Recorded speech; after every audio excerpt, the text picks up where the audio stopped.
Hello everyone, this is David Lotch again, and I'm here doing another one of my video movie reviews. Tonight I'm doing something very special. I've decided to review the Turbo, a Power Rangers movie in honor of the Power Ranger Morphicon that's coming up in Pasadena, California, August 3rd through the 10th. So I'm going to review this issue. Normally I usually start off with a movie trailer, but I decided to do something better. Since Turbo Power Rangers followed the movie, I decided to use the Turbo theme to start off. I feel only appropriate. Enjoy.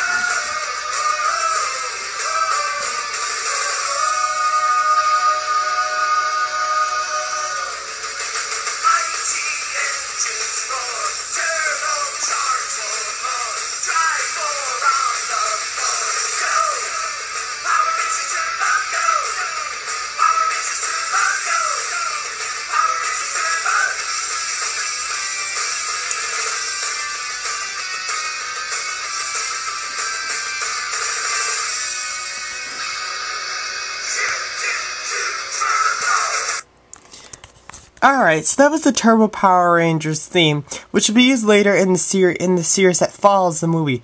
That was basically just a couple portions of the theme. You can find the full theme on YouTube.com if you have a listen to YouTube. You can download it, or you can find the entire movie soundtrack on Amazon. I believe it's probably used, but it's probably about $6 or $7, and if you're a real big fan, it's actually a really good deal. So let's begin with the movie review, and please bear with me. I am kind of getting over a cold, so I'll try to do my best to keep from coughing. So the movie opens with Zordon narrating about Larago, a powerful wizard. It opens very similar to the first movie, Mighty Morphin. The problem I have with this is it tells the whole story. I think the movie would be good if they would have just cut this out. So we then open onto an alien planet where Larago, a powerful wizard who basically reminds me of Furby, is hunted down by these guys who work for Divatox. Larago ends up teleporting into Earth, even though he cannot stay in Earth for long and the sun's rays will hurt him.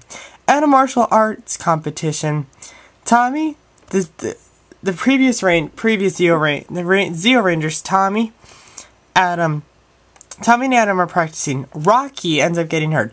The behind the scenes is that Steve Cardenas, who plays Rocky in the film, in Power Ranger Zeo, sustained an injury, so they wrote his character out, though. We're also then introduced to Catherine Sutherland, who plays Kat, the Pink Ranger, and Nakia, who's playing Tanya, the Yellow Ranger. We're also introduced to Divatox, who's the main villain in the series and also become the main villain of the series that will follow. We're also introduced to Algar, her sidekick, who appears in the Turbo series after this, as well as Power Rangers in space. Larago lands on Earth somewhere in Central Africa. He cannot survive long under the sun's heatful rays. Justin, a boy who I'll get into later, visits Rocky Justin, a boy in the shelter, visits Rocky. Here's other people's coming, and it happens to be the others.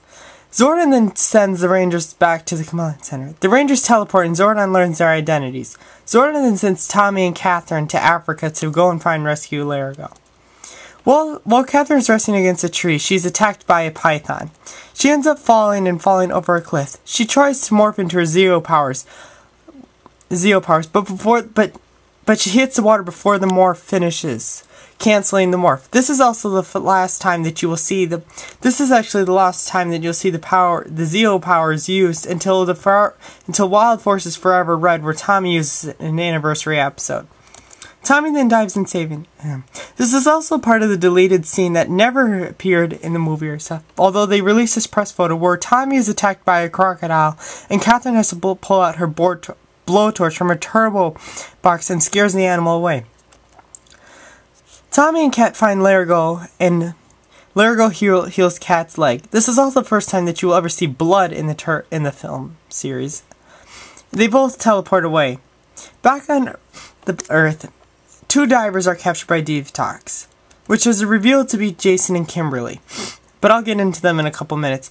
Divatox contacts Larago and begs for him to surrender, though. She then says that she will spare Zordon spare Jason and Kimberly. Amy Jo Johnson, who played Kimberly, was only appears in this film because part of her contract stated that she would have to appear in both movies. Austin St. John, who plays Jason, the original Red Ranger, appeared because he appeared in the Zero Rangers, so it makes sense.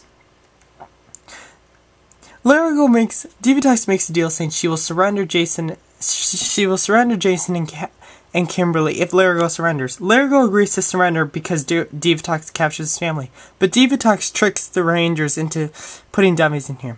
The Rangers then combine all their powers to create the turbo vehicles that will need to transfer them through the Metamus Triangle to the island of Maranthius, where they can rescue Larigo and Kimberly and Jason and his family and their families.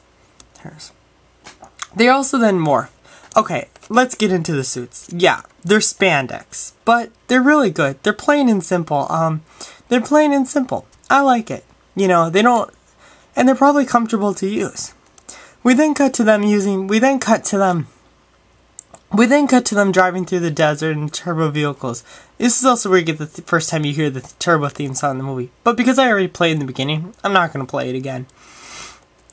So then we all see them where they say they're going to shift into the turbo and they all blast off. Back to the command center, Zordon is giving a Blue Ranger, whose identity is unknown to the public, instructions on what to do. So, I'll get into more of that later. And then I'll continue this in part 2.